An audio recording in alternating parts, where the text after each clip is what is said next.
Hi, Walnut Street Theater audiences. It is Tara Tagliaferro, and I'm so excited to share my Walnut Street Theater story because without the Walnut Street Theater, I don't know where I would be. As a performer, as a person, it is like home base. So I'll start from the beginning. My first connection to the Walnut Street Theater was auditioning for the apprenticeship program my senior year of college. It was the end of a long audition week. I remember I had been in for a couple of national tours and I was exhausted. It was my final audition. I remember my parents drove me there. I didn't have any ties, connections, knew literally nothing about Philadelphia and not so much about the Walnut Street, just heard it was like fabulous, but not so much. It was very mysterious, but very intriguing.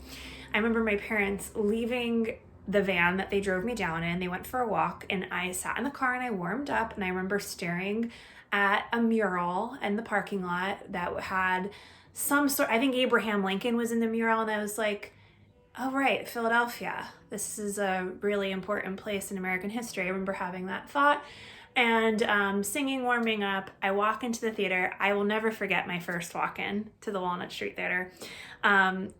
Fiddler on the Roof was playing at the time, and I remember seeing Mark Jacoby's headshot. And I had worked with his son a couple summers before this, and I instantly felt something in that, just like excited, like that I saw him and I was like, oh my God, I admire him so much. He's working here. Wow, I want to work here. I want to work here. I just felt that like rev up in my system.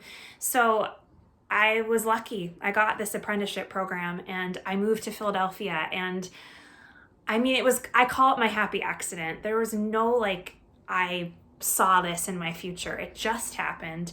And I was welcomed into such a wonderful community that would change my life. I ended up staying and living in Philadelphia for quite some time. My grandmother was there too, so that was always nice to have her so close. I met my best friend, one of my best friends in the world in Philadelphia, doing my first show on the main stage. My roommate and we did shows together at the Walnut. One of my best friends in New York City now. I'm in New York now. We met doing shows at the Walnut. There's just I have such a rich history. And I'll just come back to, I ended up working with Mark Jacoby in 2014's production of How to Succeed in Business. And I remember having that thought of like, he's what made me feel excited when I saw his headshot up walking into the theater for the very first time. And it just was like a cool full circle moment. And I'll end with this. The How to Succeed production was a co-production at the Riverside Theater. So that's where we started. So a bunch of us had gone to Disney on a day off, and Mark Jacoby treated me and a couple of other cast members to a delicious dinner at Epcot. And I just remember being so grateful for that dinner, so grateful for that cast and company.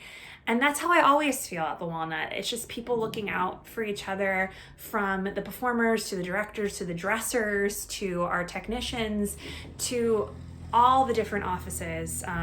I will always feel like I have a home at the Walnut, and I can't wait to come back to it one day soon. Thanks for listening. I can't wait to listen to all the other stories. Best to everyone. Stay safe and stay healthy.